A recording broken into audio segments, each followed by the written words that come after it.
I guess I'll welcome everyone to the first, you've already been in one meeting, which was a joint stack, right? Statewide Transportation Advisory Commission. And now this is the Freight Advisory Commission. So this is the first time that you're going to be able to really start diving into the freight issues as a group. Okay. Some housekeeping. We've switched our MO, as you heard us chatting about before. So we're not going to have the problems we had last time with people being able to get into the meeting. Okay. But what that means is that if there's members of the public on today, we're going to be focusing the discussion with the Freight Advisory Commission members. If we have time at the end, we'll try to have other people be engaged too. I guess I'm not seeing any names, but are there any members of the public here today who are just attending because you saw the public notice? Hello. Okay, so then other housekeeping items, if everybody could make sure that you're muted, that would help the presentation go a little bit more smoothly. Okay, we're going to have a lot of time for comments and discussion. If there's something you need to ask or if there's something you need to comment, feel free to use the chat box as well. We'll be monitoring that and recording that as part of the meeting record. Okay, we're gonna dive in. So you can keep it moving, Brian.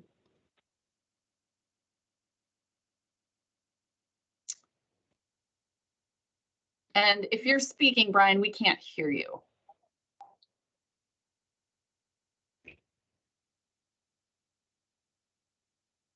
Uh-oh, it's happening. It's happening. I'm not going to say I told you so, but yeah.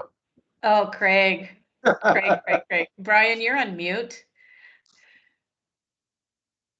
Mic check. We can barely hear you.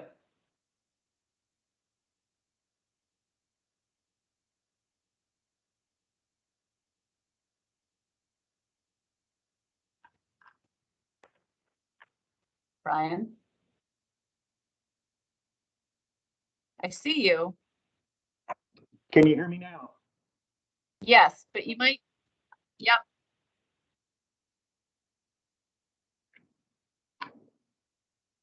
Holly, can you hear me? I can. Just speak clearly and loudly, and it should kick in and we should be able to hear you.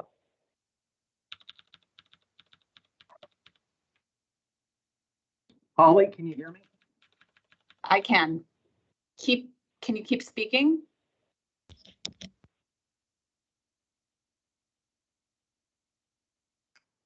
Okay, I've had 3 Teams calls with Brian today and we've never had an issue. So let's just be honest about that.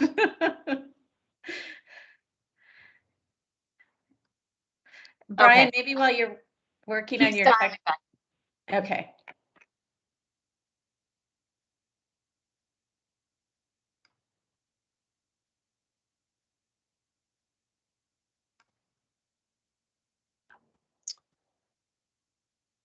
Wendy, would you like to dive in while we're waiting for Brian? I can't control the slide deck, so there's that issue.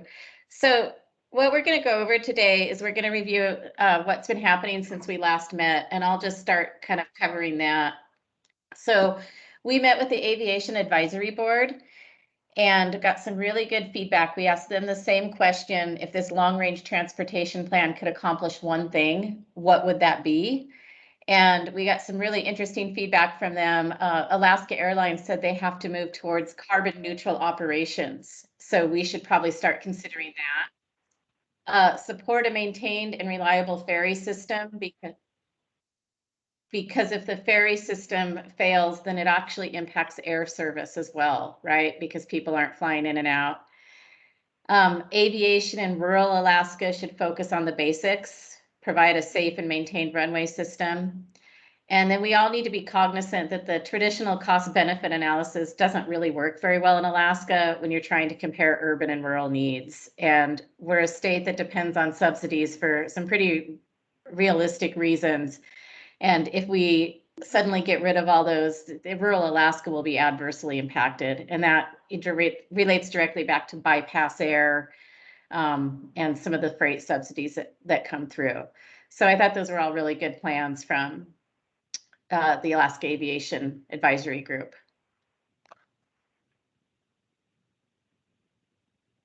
And it looks like maybe we have Brian back on or not. Can you hear me now? Yes. Wonderful. Okay, I'm sorry, Wendy, were you through all of your material? I'm going through your presentation. Why don't I go ahead and do the interior tribal coordination group, the next slide. Okay.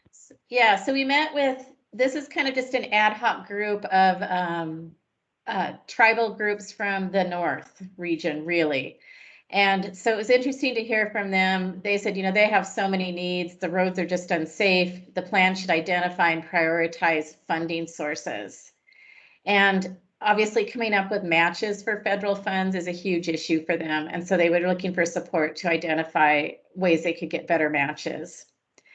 And they all felt strongly that we need to acknowledge that highways serve a dual purpose, both as community connectors and haul roads to access resources, really right up all of your alley, the freight. And they use the Elliott Highway as a specific example. And they said they need a better inventory of what the needs are. They don't even know what they need. There's so much. And so one of the things they said, if somebody could come in and inventory what the needs are and funding sources so they could start chipping away at those. We are also now interviewing all of the maintenance and operations personnel. So we're in that process right now. We're going to interview the state financial staff, and then we're starting to schedule interviews with all, many of you as well, to really start digging deep into the issues. So that's kind of where we're at right now. And then I will turn it back over to Brian. I'll pause for a moment if anyone has any questions on that initial outreach. You can raise your hand or chat. All right, Brian. Okay, thank you, Wendy, and good afternoon, everybody. As Holly indicated at the outset of the meeting, today's meeting is going to be more interactive than what we've had in the past, and as such, we're really moving away from issue identification to direction setting. That's really what today's meeting is all about. We're going to be looking at the key trends and issues, the driving forces that are affecting Alaska's freight transportation. And so as part of that, we're really pivoting from data collection to really starting to begin to frame out what the plan's strategic direction should be. So we want to hear more from you as part of today's call. But before we get there, we just wanted to take a few moments to review some of the key findings that were included within the freight assessment memo. Understand that is still undergoing review, but we are looking forward to receiving review comments back from the department on that. So as we run down through these points, as we summarize these points, I'd like for us all to be thinking about what directions that the freight plan needs to take in addressing some of these issues head on. So just touch on some of the key demand drivers. Obviously, population is a fundamental driver for freight and for goods movement. And even though demographics wasn't specifically addressed within the freight assessment report, I think it is important to note that the state's total population has been growing and moreover is expected to increase over time. Currently, the state has a population of around 730,000, and forecasters anticipate this figure increasing to over 810,000 by 2045. We should have 2020 numbers available here very soon. I know they're available at the national level, but we should start seeing those numbers become available at smaller units of geography. So again, a growing population translates into greater demand for goods movement and freight transportation. The freight assessment profile also mentioned that geography is destiny, and that just basically speaks to the geographic expanse of Alaska and how shippers really need to rely on transportation to move products long distances.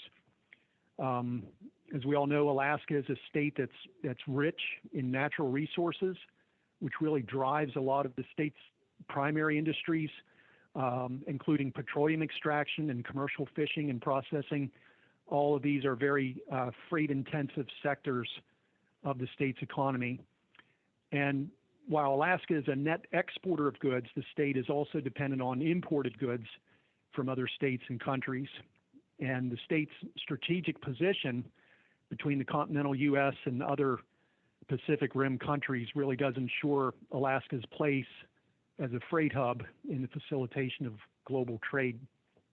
We see this in things like Ted Stevens' status as the #2 airport in the U.S.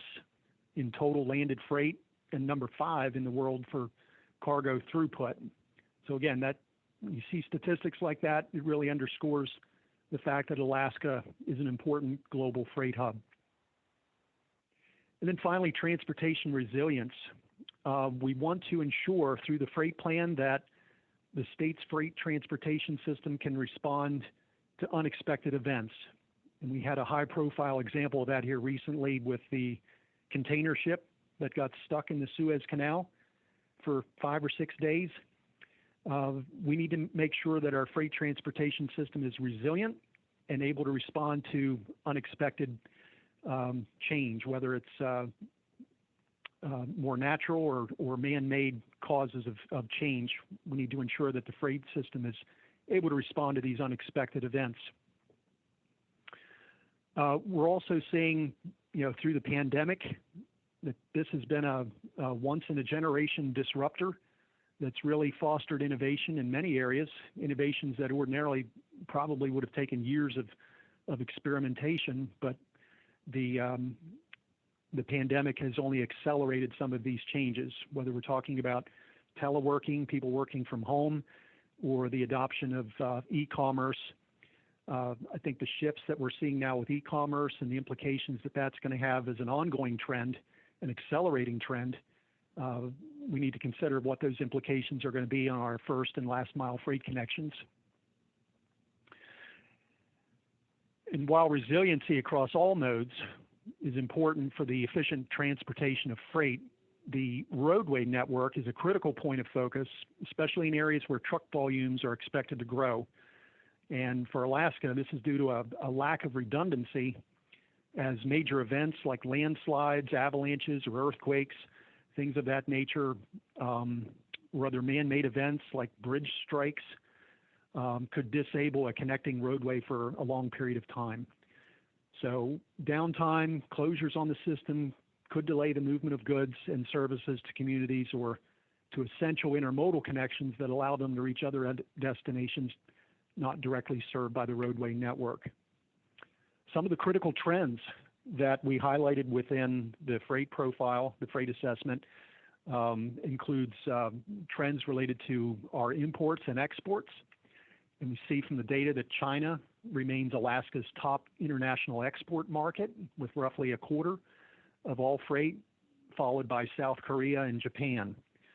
If you include Canada, then these four entail over 2/3 of all international Alaskan freight. Likewise, looking at imports, and I'd like to quote former President George W. Bush, kind of a humorous quote, although I don't think he intended it for it to be humorous. But he once said that more and more of our imports are coming from overseas. And this is especially true in the case of Alaska, as we see South Korea, for example, has replaced Canada as the top importer to Alaska, with over 1/3 of all international freight. And so we're seeing trends there as more manufacturing moves away from China and to places in Southeast Asia. We're seeing more freight coming to Alaska from places like Malaysia and Vietnam and Thailand and others down in Southeast Asia. And a lot of the freight that's moving from those countries to Alaska is moving through contested waters in the South China Sea. And so there's a lot of interest in keeping those shipping lanes open through the South China Sea between Alaska and Southeast Asia. The Port of Alaska continues to be the state's major intermodal freight hub, and freight tonnage at the Port of Alaska connects to multiple modes, including the Alaska Railroad, Ted Stevens, Anchorage International Airport, as well as the surrounding roadway network. We also looked at motor carrier safety trends, and for the 5-year period ending 2017, we saw that the state was averaging nearly 300 truck crashes a year and 4 fatalities annually. 2 in 5 of those truck fatalities, or truck crashes rather, are occurring in Anchorage. And then also the issue of truck parking. This is becoming more and more of a significant issue in many other states, but it doesn't seem to be as significant of an issue in Alaska. A few other critical trends relative to the Northwest Passage, as less ice forming over the Arctic makes shipping possibilities and new routes to Asia and Europe. And over time, this could attract greater interest from the U.S. Department of Defense in order to support and supply their ships and crews at Alaskan ports. And then the final note there on the Alaskan pipeline system, that has reached a new low of just over 480,000 barrels last year. And this has been the lowest level of throughput. The overall trend there has been one of decline. So how should the freight plan address these and other issues? Several needs and opportunities that were also highlighted. We talked about systemic approaches that are needed toward interoperability and intermodal connections. As we all know, a chain is only as strong as its weakest link, and the state can have strong modal transportation, but poor intermodal connections, which can contribute to bottlenecks and delays. We also are looking into the potential advancement of maritime performance measures. MAP 21 and the FAST Act have put greater emphasis on performance measurement as an essential role in the planning process. And we certainly see an opportunity for the development and use of maritime performance measures on such measures related to fatalities or injuries, collisions, and so forth, using Coast Guard data as a best practice. We also see the need for documenting both funded and unfunded needs. Unlike the long-range transportation plan, the freight plan will include projects. This will be a project-based plan, and as part of that, the freight plan should include funded as well as unfunded needs. The freight assessment also documents the need to continue the evaluation of a potential deep water port throughout the Alaska Deep Draft Arctic Port Study, just to evaluate deep water port locations, even as the Arctic coast is experiencing an increase in vessel traffic.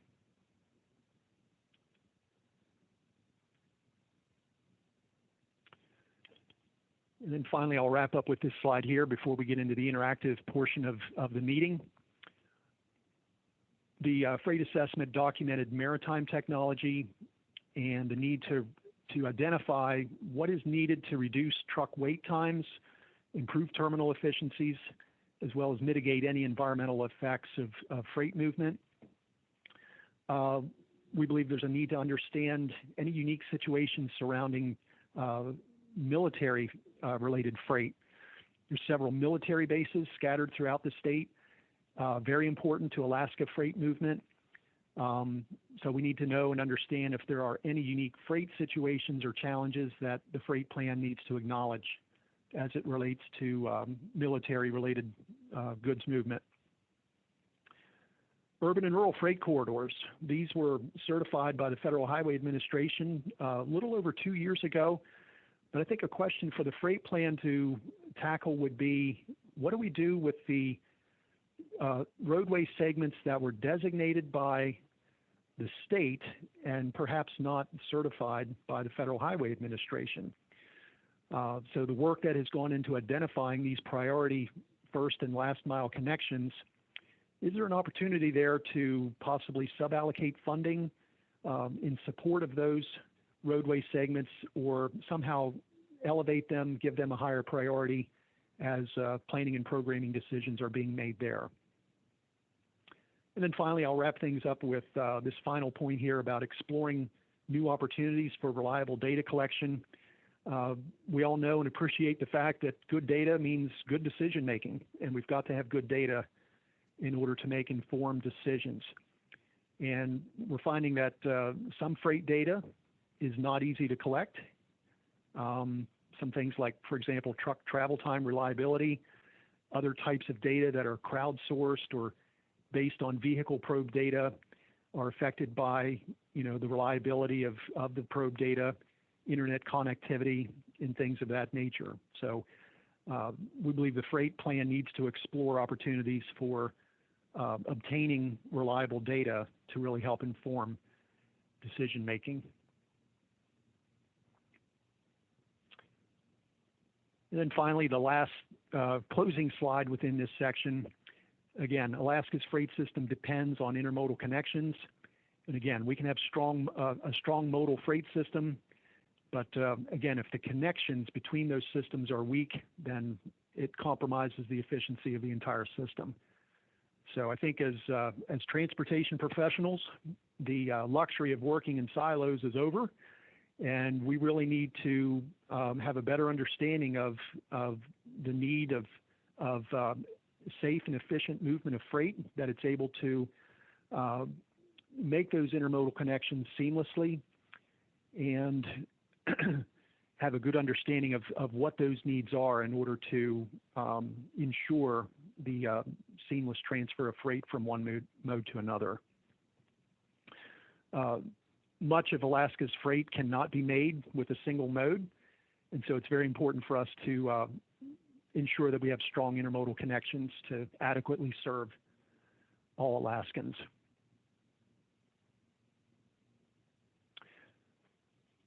All right, so with that is a kind of a Reader's Digest overview of the freight profile that's been assembled and put together.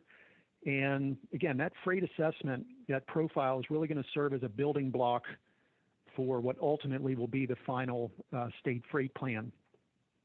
We have an opportunity today as part of this call to really have a more detailed discussion around what are the major trends and issues, the major driving forces that are affecting Alaska's freight transportation system.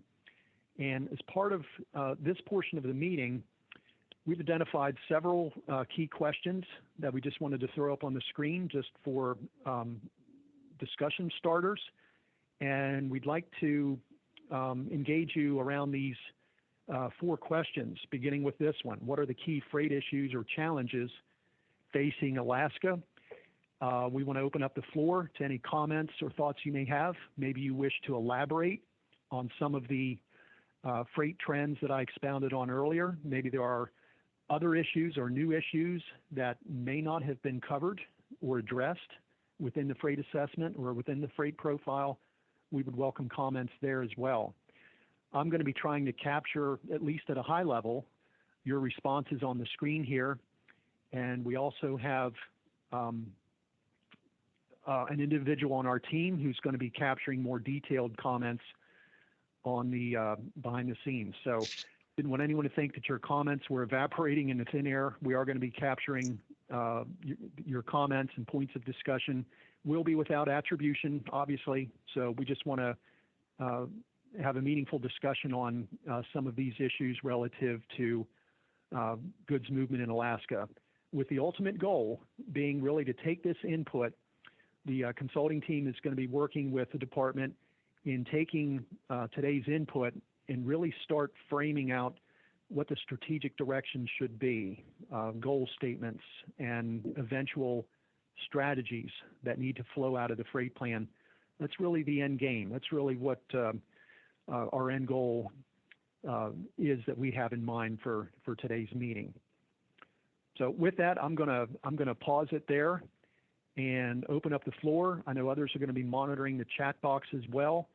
So if you want to unmute yourself and provide feedback that way, or if you want to provide it through the chat box, we have folks who are going to be monitoring the chat box as well, and we will flag those responses and make sure they are recorded for the group's benefit. So with that, I'll go ahead and open up. Yes. Yeah, so there's lots of different perspectives on the line today. First question, what are the key freight issues or challenges facing Alaska? And if you raise your hands, I can start getting you in the queue. This is Robert, and I won't be able to raise my hand, so you just have to call me from time to time. I'm out of the country. That's perfect, Robert. Thanks. Oh, you can go ahead if you're ready. Oh, okay. Well, I'm not the shy one in the group for sure. So, as you know, Southeast Conference and myself, we're very strong champions for the region, the Marine Highway System, and really, I think one of the key characteristics that describes our region the most is just no economy of scale. And so that makes it really difficult on many fronts. There's also been economic depression on two key fronts that impacts freight. One is just the politics that weigh against the natural resource extraction, and so we've seen, especially timber and the freight there declines, coupled with severe declines in the fisheries. So what that really means is that there's very little backhaul, and so that all of that really just adds to the complications of the lack of economy of scale that drives the cost up so far that there's no real competitive way to develop freight corridors. And the other thing that's complicating is the fact that there's no real strategic plan for the region for freight, or even for transportation for that matter. So I hope this is going to lead to a very, very significant part of the SATP when it gets revisited. But one of the most critical things I think that needs to happen is that there has to be an assessment of infrastructure, because with the Marine Highway System in retraction, as far as service-wise, there has to be an opportunity for public-private partnerships to emerge, and not all the infrastructure matches. And so not only does it have to be multimodal, it has to be multi-marine infrastructure that can be accessed and used by various entities, because some of it's restricted to Marine Highway System only facilities. So anyway, just for opening comment, one other thing, just to get kicked off, because I've already been kicked off once, is the fact that Prince Rupert should be on the radar. This is a 2050 plan. They have a huge Asian ports route with commerce just a stone's throw from Ketchikan. And so that should be on the radar as well. But I'll leave it at that for now, and thanks. Thanks, Robert. Thank you for getting us off to a good start. And Holly, Joe put in bottleneck bridges. Joe, I'd like to know a little bit more. Are we talking height, width, all the above, weight restrictions? Can you expand?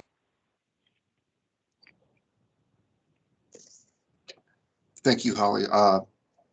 There's just, when I'm explaining freight to, a college class or something like that, I use the phrase, what's the weight restriction for the Dalton Highway? And the answer to that is the Chalitna River Bridge just outside of the Mat-Su.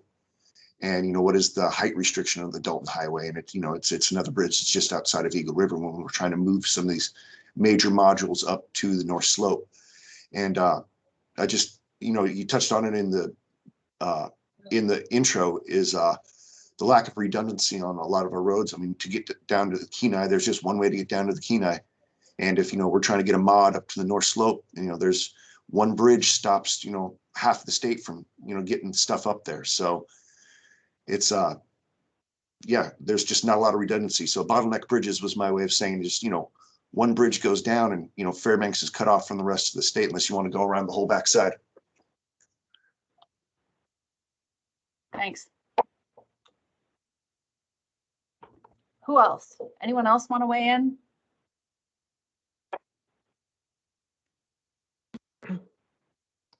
This is Judy Chapman. I just throw in there on Joe's comment on bottleneck bridges. Also, we see that on the Alaska Highway, and with the Kinross development out in Tetlin, the new gold mine that's supposed to happen there, they're talking about, seeing a sharp uptick in freight on the Alaska Highway. And we do have Johnson River Bridge and Gersel Bridge. I think Johnson is our limiting bridge. It's got some structural issues to it.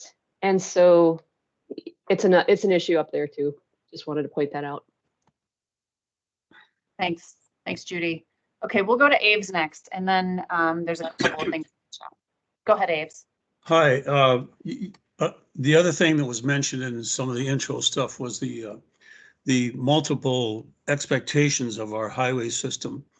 I think of the Parks Highway running particularly north of Wasilla. We expect that to be a major freight corridor. We expect that to be a commuter route. We expect that to be a county road so that people have many entrance and ingress and egress points along the way. And somehow or another, we need to capture the notion that we need to provide. Oh, I'm not saying this very well, but to build our roads in such that there are ways that we can avoid some of the traffic congestion. We need to recognize that trucks take a lot longer to stop. We need to realize that cars can go faster than trucks. We need to realize that maybe there are some places in the state where we can build bypasses around some of these choke points.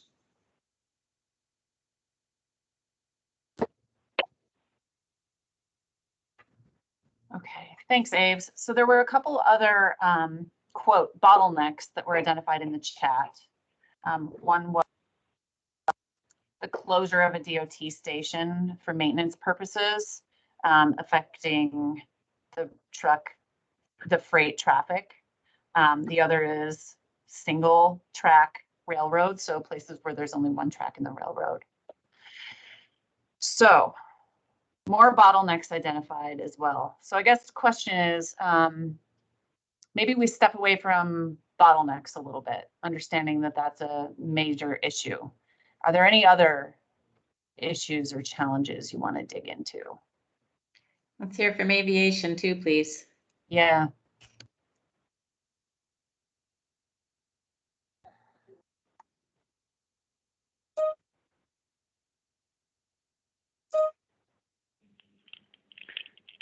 This is Roger Medard. I would just mention a couple of issues that I don't really know that they would qualify as immediate freight issues, but I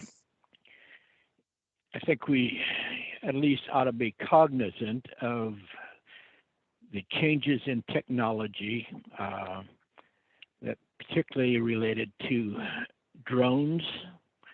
And while that may largely displace existing or impact existing piloted aircraft, it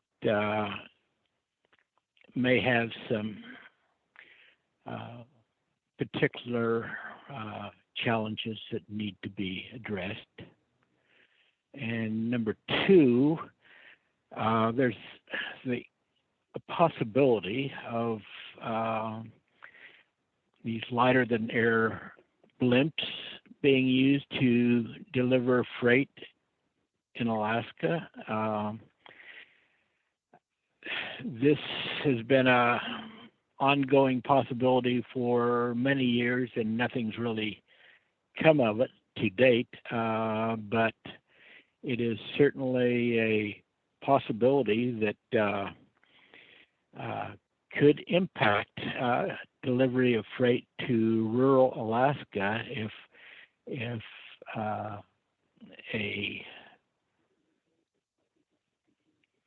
vendor or provider decided to start providing that service. So just a couple of possibilities that could have an impact in the future. Thanks. That's all I had. Thank you. Hey, Brian, you had your hand up. Did you change your mind? I was just going to say, we talk about on-road system and off-road system all the time. I think and setting aside Southeast right now, because it has its own challenges as far as ground connectivity, but, we have a substantial part of the state that, you know, once you get too far off the rail belt or the Dalton, you can float stuff to some of it in the summertime, or you can fly stuff in, but there just isn't any ground transportation. And as was mentioned early on about a state that's, you know, one of our primary tenets is resource extraction, you know, you just can't do that from the air, and you just can't do that during 4 months out of the year on the water. There's just no ground network that goes to vast areas. And whether that's roads, whether that's railroads, you know, whatever winds up being maglev someday, something. But there have always been a lot of plans with people drawing lines on maps, but I don't see any place where there's any sort of effort made to make those real. I mean, we'll draw a line to, you know, pick a place, Ambler, and it goes through a wildlife refuge. Well, you've just pretty much made the likelihood of that happen go down by at least 50% dealing with the environmental concerns associated with that. And, you know, we're really good as transportation people saying, no, we need a road here, we need an airport there, but nobody's talking to the other resource agencies saying, okay, well, if you want to make this a mining district, you have to have a way for stuff to get in and out. So don't give us a mining district surrounded by a national park. Thanks, Brian. Okay, interesting in the chat. I think I understand what the concept of B2C and B2B is. I'm not sure I understand exactly what they stand for, but more and more deliveries are made to a person's door rather than a retail or a warehouse location.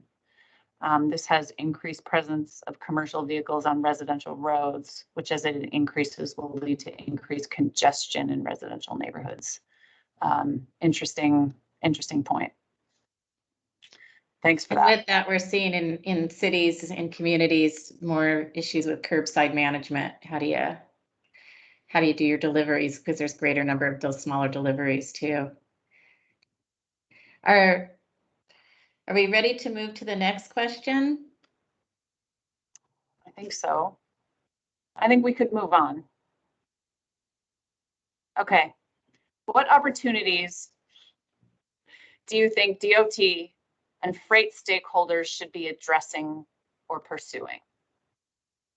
And here I think we brainstorm and we try to be as specific as possible. Opportunities.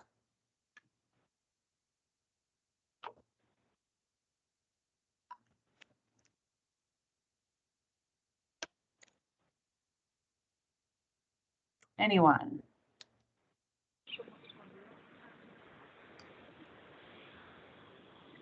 Well, the shy one from Southeast will just kind of repeat what I said earlier about the infrastructure development. There's opportunities for private-public partnerships when it comes to freight delivery, but they don't have the necessary infrastructure. So I think you can't throw it out there that there's going to be private sector stepping up if you don't provide at least some of the infrastructure that they can connect to.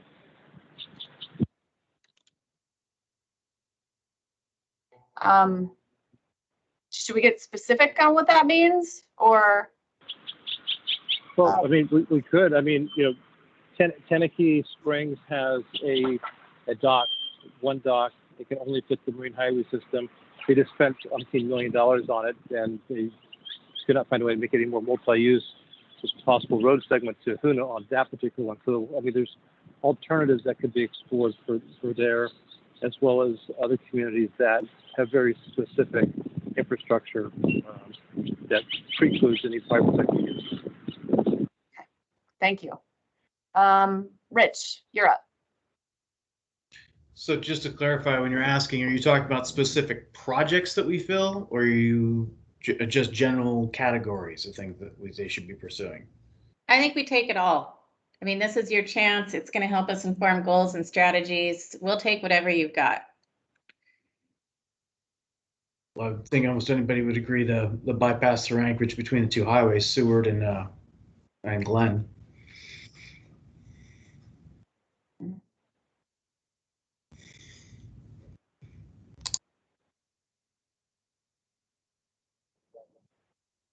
this is Joe Michelle. If we're talking bypasses, the Wasilla bypass would take a whole lot of time off of people's commutes. Mhm.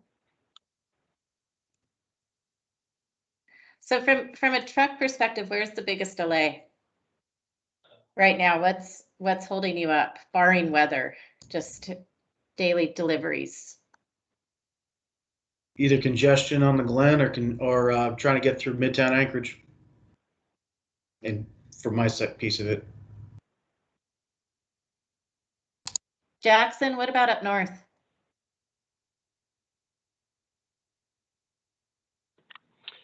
Sorry, can you repeat the question? Sorry, Jackson. So we're talking just about the biggest delays, barring weather and, catastrophes for freight travel. So in Anchorage, they said Midtown and, I'm sorry, the Seward Highway, right? So I just was asking what's up north. I'm sorry. Yeah, we have a few bottlenecks up here in intersections that really need to be redesigned to limit conflicts between freight trucks and and regular vehicle traffic. Also north of us as well, we have some of those bottlenecks where there's a bridge on the Steese Highway at the Chino Hot Springs exit where the trucks have to get off the highway and go around. Sometimes they don't, despite what the rate restriction is. But outside of that, I don't know if this is necessarily an opportunity, but our biggest concern up here is the reduced maintenance funding for DOT. So closures of maintenance stations, but also reduced level of service for maintenance. That I think DOT and all of these freight stakeholders should be working with the legislature and governor to try to restore the maintenance budget for DOT so that roads are clear and freight can move efficiently. Thank you, Jackson. Do we see the same thing with aviation and runways? Is there any reduced maintenance that's impacting freight deliveries? I know obviously with aviation, weather is your biggest issue, but are there any delays just associated with reduced maintenance funding? Keeping those runways cleared and functional?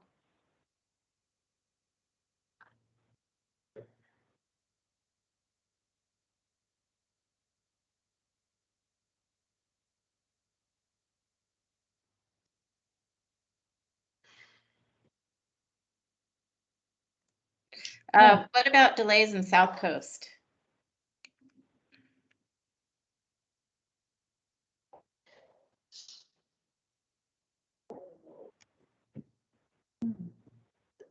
So going back to your previous question, Wendy, about aviation delays, we're managing to keep our obligations per our grant assurances going. We have to maintain our airports. It's required when we take federal dollars from FAA. So far, I don't think that's suffering. At least we would say it's not, but it is something that could be a threat in the future. There's certain airports where we can't just stop maintaining the facility because we have these maybe perpetual grant assurances that say we will. So, but it does put us in a difficult position. And we're right now it makes us prioritize, I think, our aviation system because of that, and maybe look for a rural road to close or to not maintain in the winter if we have to take a cut. So I'll just throw that out there.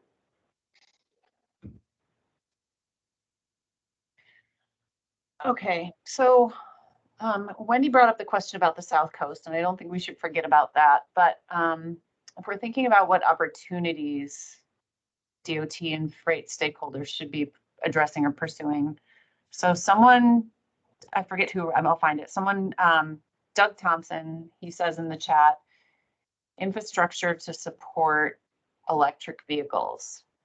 I guess I'm wondering if anybody else has anything to add on that topic as an opportunity. Is that an opportunity that should be addressed or pursued? Maybe no one else. This is Connor Erickson speaking from Alaska Energy Authority. AEA is actually in the process of we just went through and had our first round of soliciting applications for EV site hosts along the rail belt corridor from Homer to Fairbanks. That process is currently on hold as one of the applicants did submit a petition, and we're currently in discussions with them on how to move forward on that. And it's being overseen by an administrative law judge at this point. But as soon as this gets resolved, then we'll see some movement there on that end. And this is kind of a proof of concept, really leveraging some funds that we were able to acquire through the VW settlement. So just a note on that, this is something that at least the state is paying attention to. So Wendy, I think the answer to the Southeast question is in the chat from Rich. Largest aviation delays for freight in Southeast Alaska was when Alaska Airlines freighters were taken out of service or limited for position weight. So I think the concept is with so few carriers, one small change can impact a lot.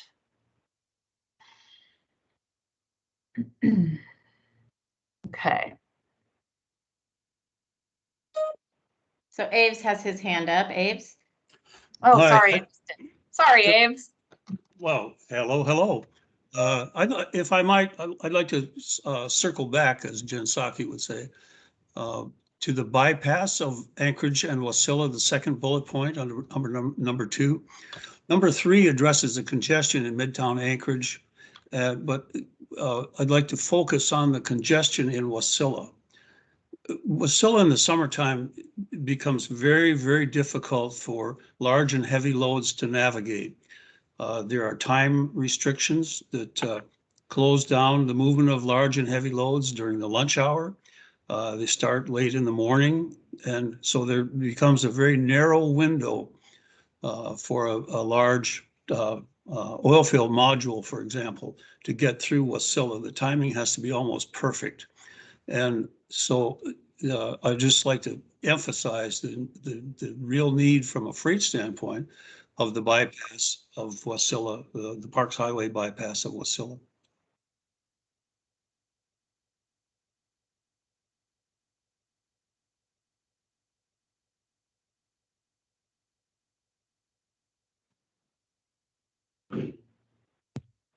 This Okay. is Go ahead. Go ahead, Joe.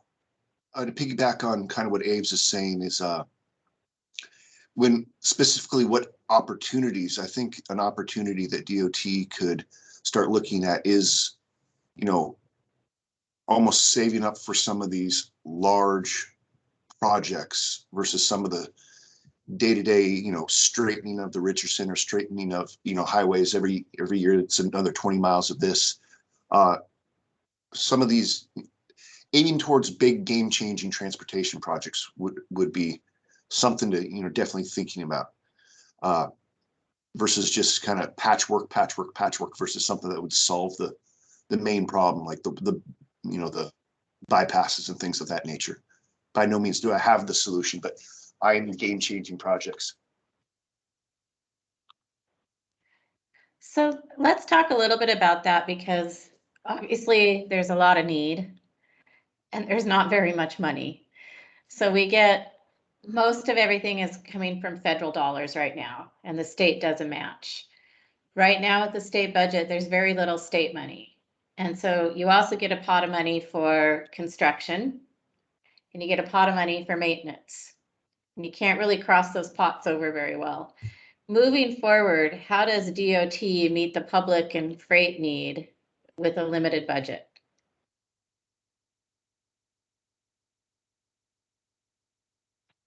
Where's the money coming from?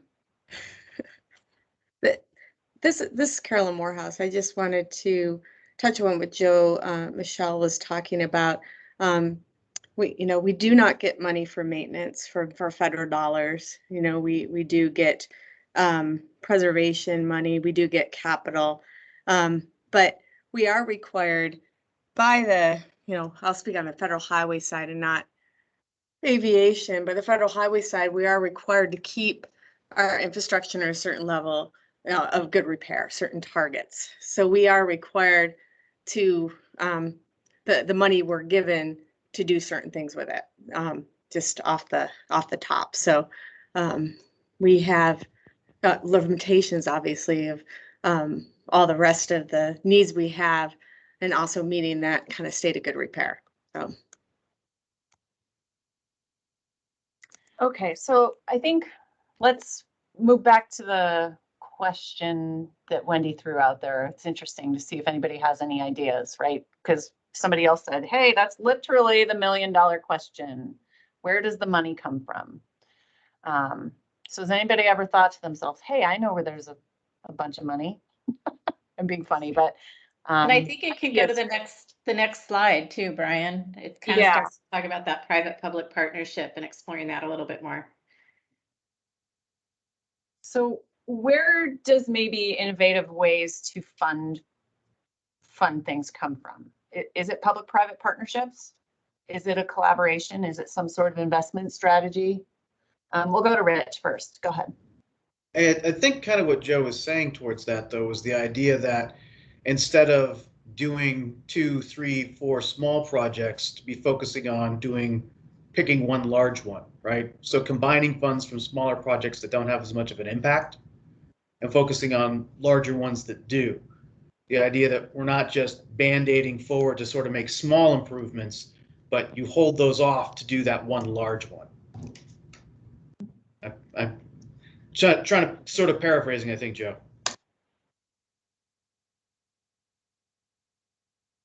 Yeah. Anyone else? How else could there be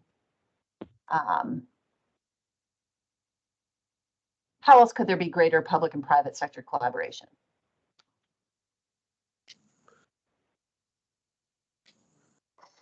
And I guess we asked this question too because there's a new infrastructure bill getting bantered around in Congress. We don't know exactly what that's going to look like. I think everyone's fairly optimistic that it's going to be, at least for construction and capital improvement, it's going to be pretty robust. But we're also hearing more trends towards, electric vehicles and starting to have to change fleets and less dependent on oil, which is also not very good for our state per se, although.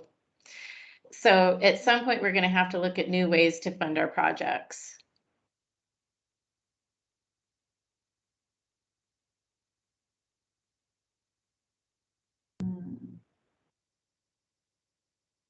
Okay. All right, well, the good news is our next memo is a financial analysis of the whole state system, including how capital projects are built and how they're maintained. And we're going to bring you innovative funding ideas from other states who are also going through just reduced revenues. So we can talk more about this topic, I think, in one of our subsequent meetings and give you some more concrete things to respond to. But I did see 2 hands pop up, Holly. Yeah, I have one right now. Rich, go ahead. Yeah, just onto the funding side of it. Correct me if I'm wrong, but a large part of that maintenance budget comes a lot from the state gasoline tax, correct? And if we're going to have a movement or some funding for federal is from gasoline tax, and if there's a larger movement towards electric vehicles, where does that funding going to come from for those vehicles that don't really pay towards the maintenance on roads or highways?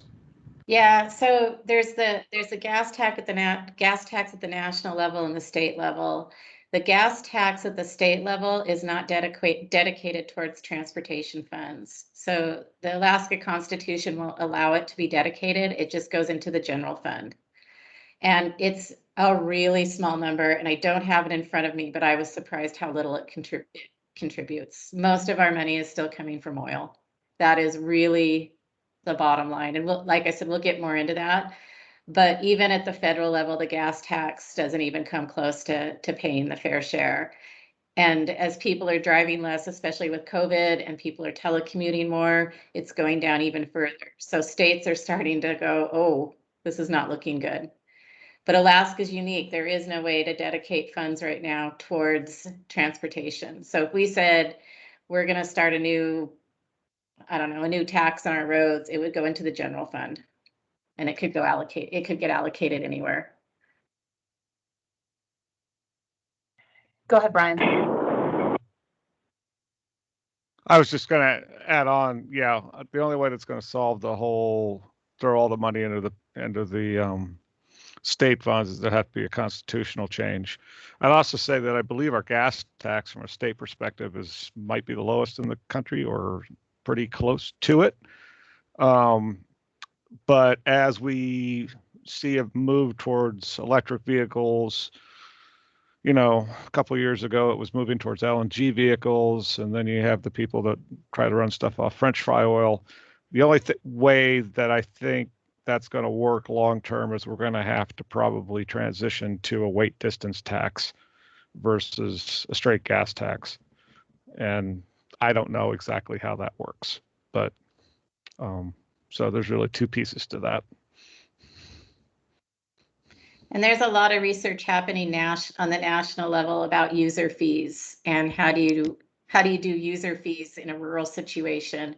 So the Transportation Research Board is currently doing a whole research project and looking at road user fees, anything from tolls to that weight distance tax to how do you account for electric vehicles. So there's a lot of studies in this area, and we can bring some of that information forward.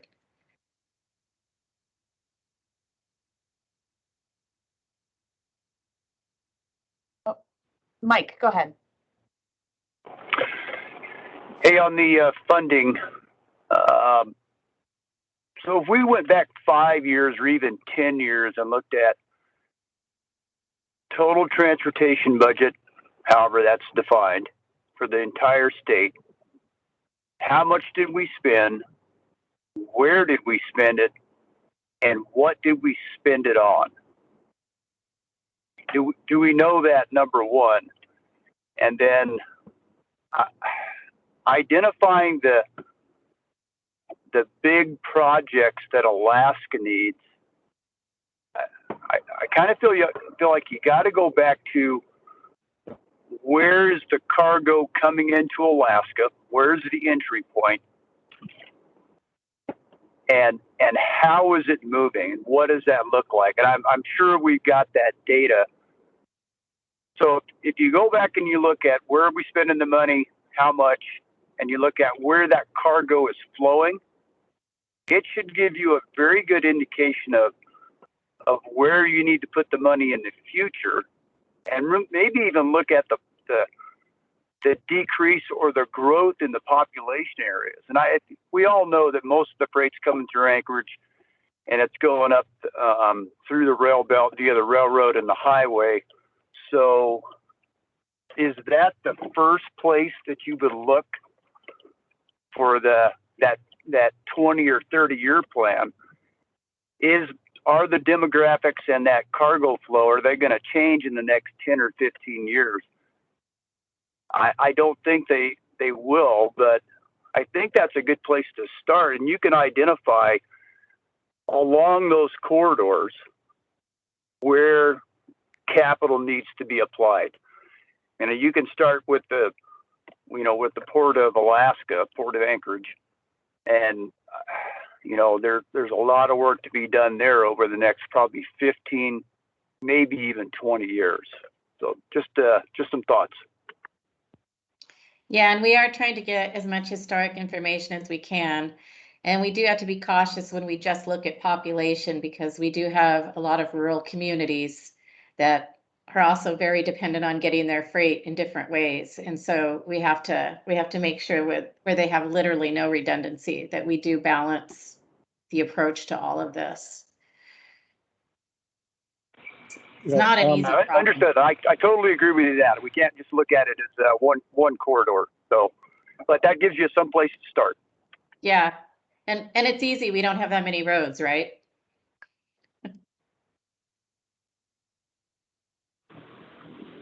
So if I may, it's Robert again, I understand what you say about the Alaska Constitution and dedicated funds, but I think we still have to recognize that the cost causer has to be a cost payer to some degree, and some sort of model has to be developed that recognizes that Alaska's got to contribute more to their infrastructure and road maintenance needs.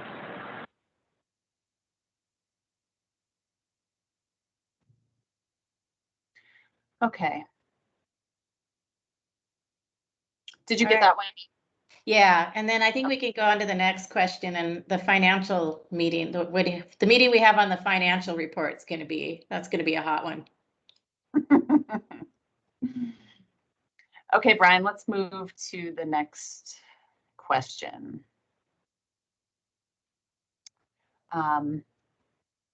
Okay, again, you're all coming at this from your different freight perspectives.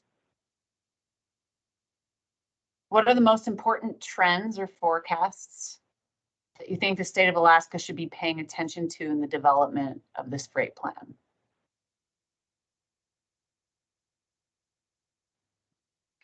I guess I'm going to pitch something to, at least for surface transportation and trucks.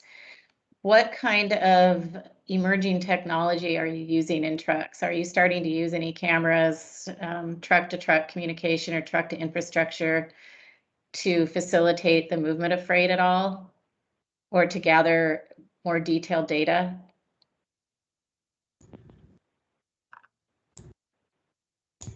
I mean, on a day-to-day basis, we kind of already use that, both GPS data, volume data, and all the rest. I mean, that's how we plan our routes and everything that goes throughout the city, throughout the state where we deliver.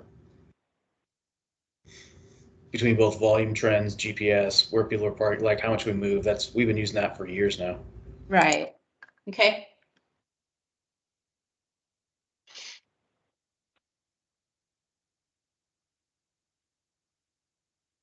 Any other trends? I mean, it's been in the news a lot lately, the amount of expansion at the Ted Stevens Airport for pass-through freight through Asia. Mm-hmm. My company alone is putting $110 million into the airport, so. Mm-hmm.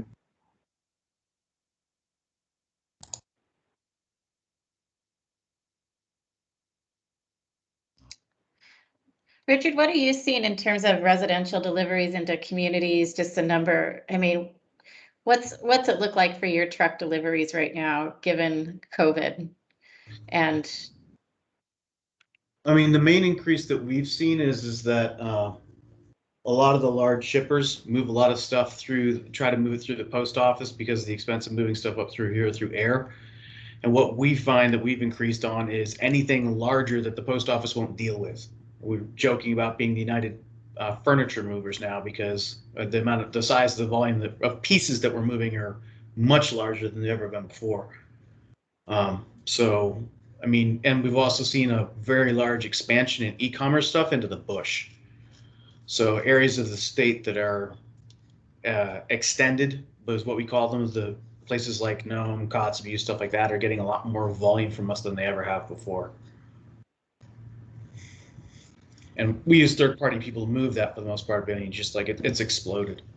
Anchorage and the rail belt ones have been a little bit depressed on volume. The amounts have been less, but like I said, everything's been bigger. that's interesting. You guys are expensive. So two potential trends coming up in the chat are military expansion or contraction. Maybe something to track. Population trends, obviously. AV, autonomous vehicles. I don't know, something Rich said made me think about, well, him talking about the Postal Service. I mean, we've been kind of for the past few years hearing about the struggles of the Postal Service. Like, I don't really know how that would impact our state if things drastically change for the Postal Service. Any other trends that you're thinking about? James asked the question, do any industry leaders expect autonomous vehicles to play a role in Alaska in the next 20 years?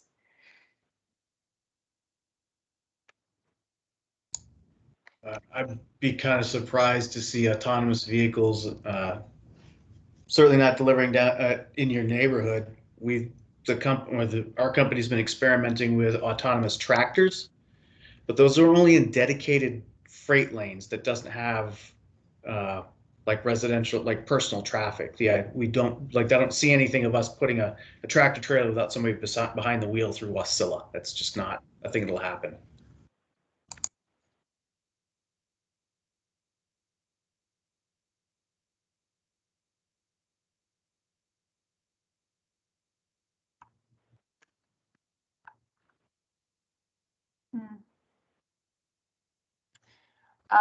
Yeah, I'm gonna bring this one up in the chat. We've talked about this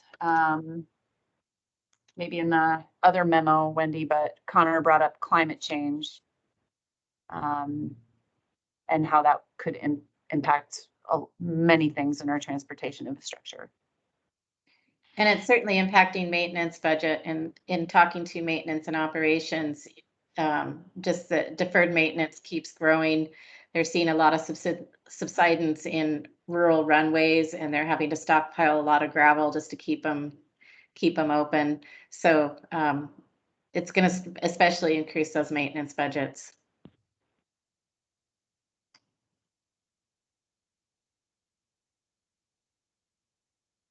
And yes, for highways too.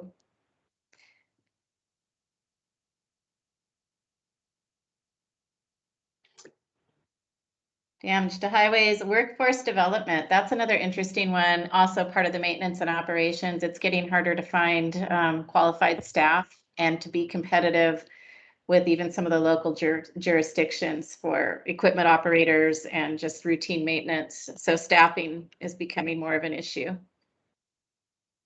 And Jackson brought it up specific to the freight industry. Is getting skilled workforce for freight transport an issue for any of you?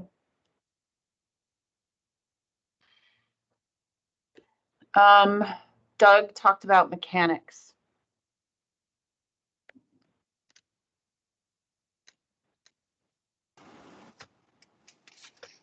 Okay. He feels like mechanics for both planes and trucks, maybe.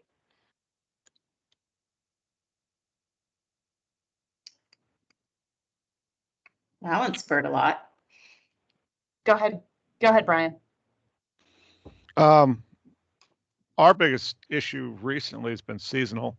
We've always had, spot issues across certain crafts. The consistent one seems to be the electrical crafts dealing with our signals and communication. But recently, seasonal labor, it's just, you can't get it. I saw, we had a meeting yesterday, I think just the wait and serving staff on our passenger trains, I think they're down like 20 people this year. And they can't physically find people and the ones they do find just decide not to come to work for 2 days, and they can't even fire them because who are you going to replace them with? So it's been difficult.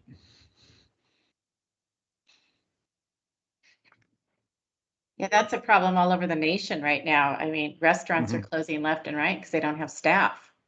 So there's restaurants in town that are only open 5 days a week because in one case, they're short 100 people. Right.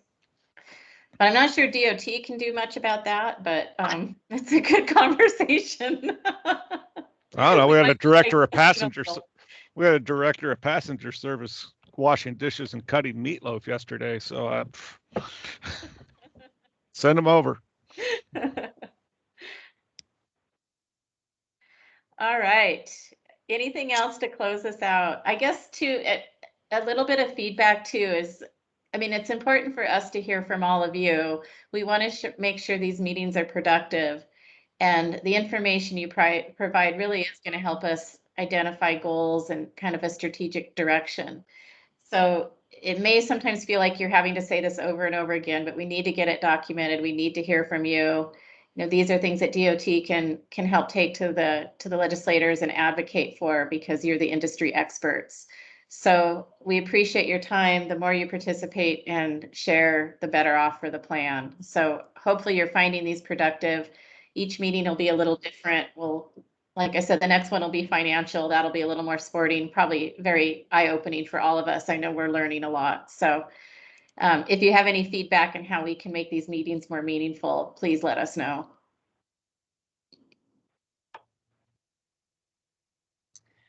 Okay, I'll start covering what's next. Oh, somebody just is joining us. Thanks for coming. Now leave. Okay. All right, what's next? And you can go to the next slide, Brian. So I guess Wendy just said, we want to hear from all of you as you keep participating in this project on the Freight Advisory Committee. But next week, we'll be launching what we're calling a public outreach event #1. And what that means is that during the entire month of June, there will be materials, virtual materials available for everyone to be able to participate in the project. And so I guess I want you to know that it's happening, but I also am asking for your participation to share this information with people in your networks. There's going to be a statewide community survey. There'll be a virtual online meeting that people can participate in and learn about the project. So I would ask that you drive your networks not only to the resources, but mostly the survey. That would help us out in this project a ton. So I'm going to be asking you to take that additional step next week. You'll be hearing from me on that. Again, that public outreach event #1 is going to be open for people to participate, likely through the first week of July. Again, Wendy has talked about this financial analysis memo. The team is working on it now. And that'll be the next topic of discussion at our next meeting. So you can expect, and you can go to the next slide, Brian. Thanks. You can expect to meet again as a group in late August or early September. So it'll be like early fall the next time. You'll be meeting jointly, we think, next time with the statewide committee, like we did the first time. Okay. But again, I just want to say it again, that virtual public event, we're going to be asking for your help to get the information out through your networks. Could be as simple as like, you know, posting something in your office, things like that, or sending to a listserv, that sort of thing. And then Okay, many of you are also on the statewide advisory committee. There is some overlap there, and we do have a meeting next week. So the focus of that meeting, we're going to talk a little bit about the challenges that we heard from maintenance and operations, statewide challenges, and we're going to start looking at the goals for the long-range transportation plan. What should those goals be, and start refining those. So it'll have a little bit of a different content. So we're trying not to make it too redundant. And again, we'll probably do some more joint meetings to be cognizant of everybody's time. So there will be a copy of this presentation, a recording if you need to watch it again. All that information will be on the website. And I'll send a quick follow-up email so you have access to all of that. Okay. And we're posting meeting summaries there. And then we also are going to be posting tomorrow morning the transportation assessment. So it's the full 180 pages of the whole transportation assessment. So we look at all modes, kind of the existing conditions and the key trends. And it's freight light right now because we have the freight memo coming out too, but it does start to paint the picture for freight. And then the freight memo is going to provide an additional layer of information. So we're delivering this project kind of in a series of what we're calling technical memos so that we can have progress reports along the way. So we can send out an email when that's posted on the website, and you can take a look at that because it's probably got a lot of information. And then if you have any comments in response, or it gives you any ideas of what we should be thinking about, you can shoot us an email. Okay, I guess in closing, does anyone have any final questions or final thoughts?